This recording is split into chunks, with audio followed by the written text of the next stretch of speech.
I'm Corbett Wall with DB Auction, here with your feeder flash for Tuesday, April the 18th, brought to you in part by Bovolus Vision, clostridial vaccines that spur your cattle forward and never backward. Each bottle that you purchase gives you a chance to win a custom-made Greeley from Greeley Hat Works.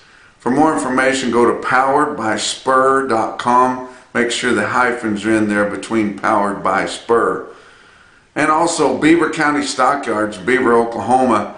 Tell you what, guys, this drought, especially right along the Oklahoma-Kansas border, is terrible. It's extreme. And it's getting dry in a lot of places. I mean, we're watching all the big rains way out west, and you know, they've been dry for so long. We saw the big snows in the northern plains and in the mountain states and all that. But down in the southern plains, it is terrible. Extreme drought has taken effect, and Beaver County Stockyards is expecting 4,000 head, which is a good run for them, but they get big runs, but they're going to have 1,000 cows. You know, there's going to be, maybe 100 head of bred cows that would be something you'd want to take back home, but a lot of them are going to be short bred or just had a calf pulled off of them, and the packer's going to want them more than somebody that's going to want to take them back home. But I'll tell you what, they were telling me about a ranch there around Canadian, Texas, which is not too far, right there at the top of Texas, that had been in the same family since the late 1800s, and had continuously been in the same family. And the folks that were bringing some cows in there said that that ranch has less cows on it than it has ever had in its history. That's how dry it is, guys. It's terrible. So they have about 1,000 cows there at Beaver. Going to have about 1,000 calves. They're going to be about 350, mostly made out of two deals, and they're going to be real light 3 and 4 weight stockers. They'll be right off the cow. Really, really nice calves. They'll probably have 40 to 50 baby calves, and then maybe another 200 to 250 little 2-weight calves, just all being split off these pairs, guys, because it is so dry. They just can't support them anymore, and you can't afford to haul hay to them, and there's no hay available anyway. But then probably have a couple thousand yearlings, be 12 straight loads of 7 to 9 weight yearling steers, be 15 loads of 6 to 9 weight yearling heifers there. A lot of them coming from Todd Poling from around Clayton, New Mexico. He and I went to grade school together 100 years ago. Lane Conkle wanted me to tell you about 35 head of replacement heifers, sorted up for replacement. Really, really fancy. He said they're really, really gentle, had it all done, ready for you if you've got a place to put them. Your ag commodities were higher on Monday, and we noticed that we're always looking at the cattle futures, and cattle futures made some nice gains on Monday, and maybe you're thinking, well, it's about time that these cattle futures kind of get with the program and come up a little bit, because they've been lagging way behind, especially on the live cattle there. But if you look, pretty much all your ag commodities were higher, so more than likely it's just something that happened in your publicly traded commodities and things that caused them to jump onto the ag commodities. Probably not as smart as what we would give them credit for if we thought they were finally getting with the program on that. Your June live cattle that I've told you about that's been frustrating me so much was up $1.15. And last week, all of last week, it gained like 63 cents. But then up $1.15 on Monday. You think, well, it's gaining. Your weighted average and your 5-area feeding region was up $7.34 from the previous week with the wrap up on Monday. So it is not catching up at all. But it was still nice to see some pluses on your ag commodities there. Your April gained $1, and it is sitting at 175.75 there. But your weighted average is 180.44. We're on the back side of April, guys. That's supposed to come to fruit here within a week or so. and it's lagging that far back. It just doesn't give you a lot of confidence in your cattle futures, using them for a hedging tool, especially whenever you got these good livestock policies from USDA that can help you out. Feeder cattle gained big, and I will say that April feeder cattle have been staying right up there, basically leading your cash index along, but now they're sitting very, very close to each other. And we're proud that maize even gained more, sitting at 210.75 there. So we're expecting that to continue to gain. I don't know why. I don't know what's going to stop any of these cattle prices, any classes of cattle, from continuing to gain. At least for another 3 weeks or so, I think we'll continue to gain. I don't know how well your negotiated sellers can kind of handle these supplies. They don't manage the supplies nearly as well as the packers usually manage the supplies, but they've just got to stick to their guns, stay with it, continue to gain ground, and it's there to gain.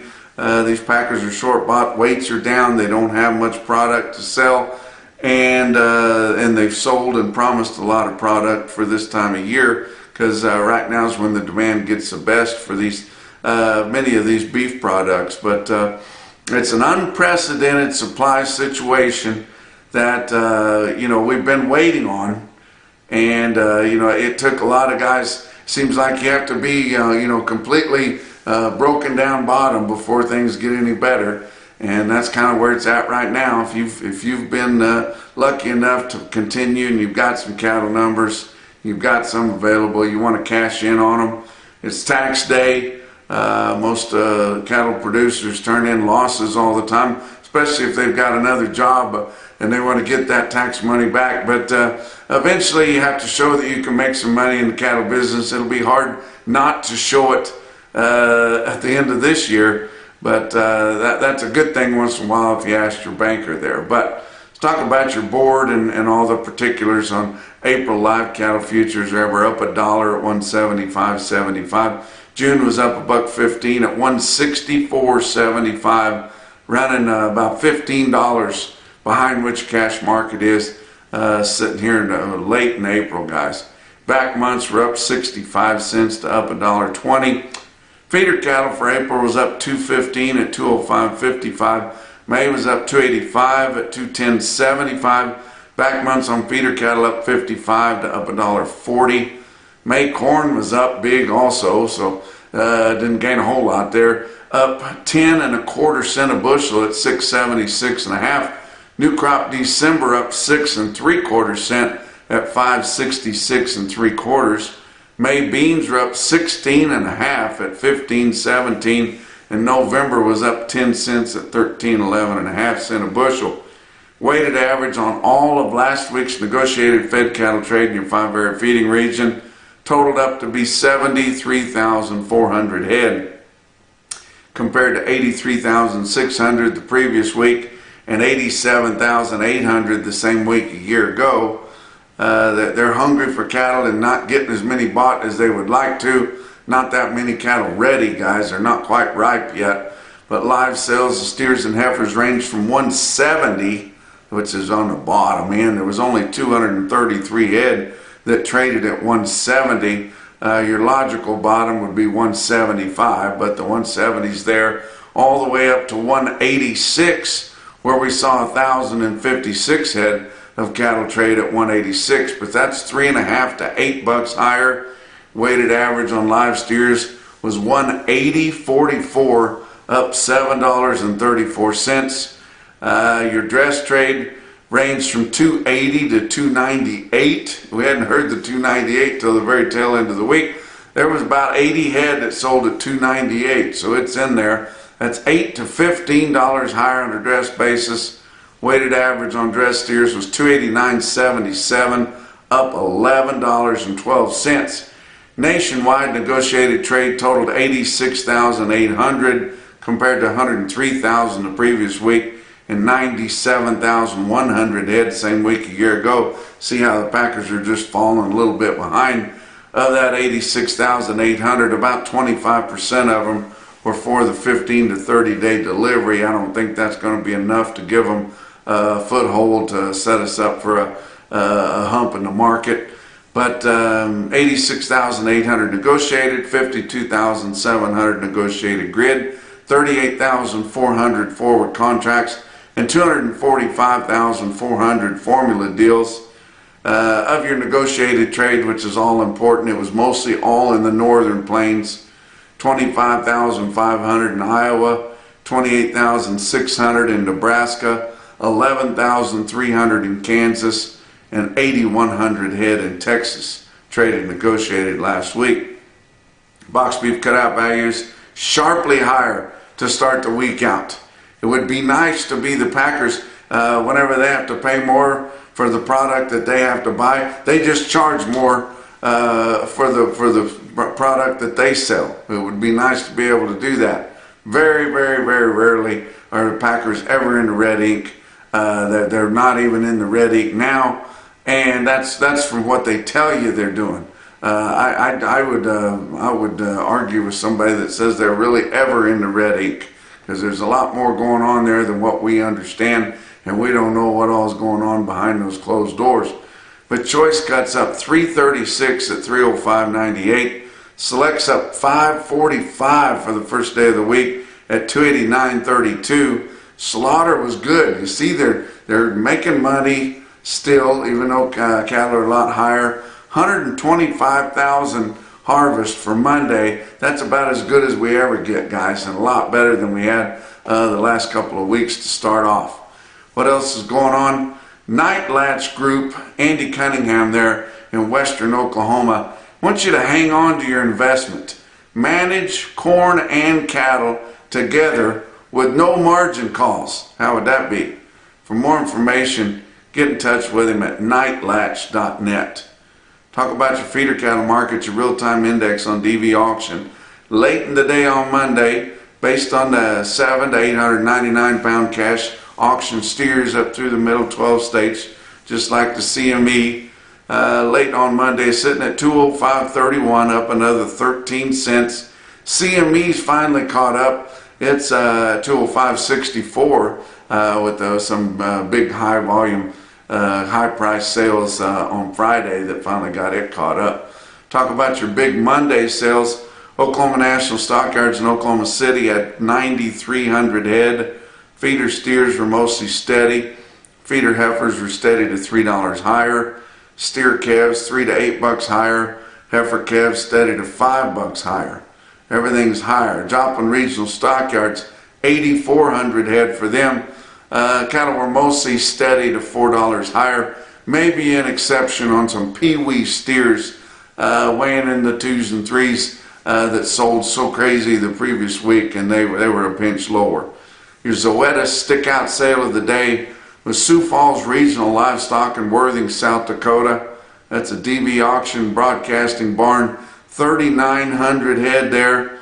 Market was mostly steady to $5 higher.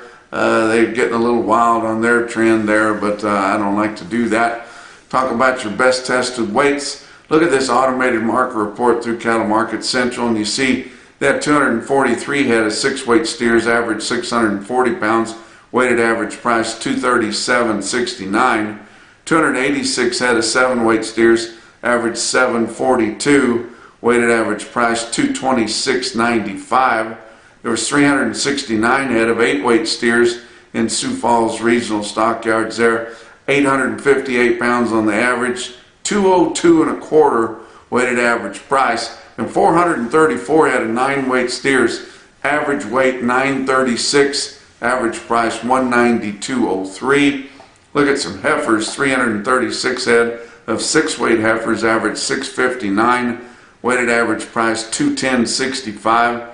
248 head of 7-weight heifers, average 726 pounds, average price $202.30, and 455 head of 8-weight feeder heifers in Worthing, South Dakota. They averaged 838 with a weighted average price of $184.54. Going to give you some individual quotes from all around. Actually going to start off with one from Saturday. Didn't get notification on this, but it's from Modoc Auction Yard in Alturas, California.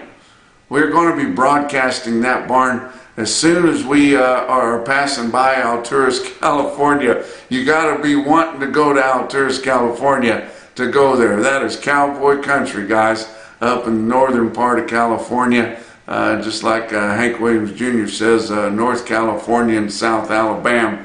Well, that's North California, guys, and it's rugged and rural up there. But they got a nice sale there at Modoc Auction Yard. They sold, and Reed Martinez is operating that barn now. We're going to be getting in there this summer to get them hooked up on DV auction, be raring to go, and he'll know what to do by the time we get next fall going. But he had some unweaned Red Angus steer calves there, guys, on Saturday. 51 head of them, weighed 661 and bring 267. Thought that was very impressive. How about on Monday? Here, Aberdeen livestock sales, Aberdeen, South Dakota. Sold 89 steers, weighed 519 at 287. I get a lot of people sending me stuff. Well, get these small little groups, you know, a little bumper pull trailer load or individuals weighing a pinch over 5. Bring $3. We did see $3 on a big string of 5 weights last week, Valentine, Nebraska. But it's hard to do, but that's pretty darn close there at Aberdeen.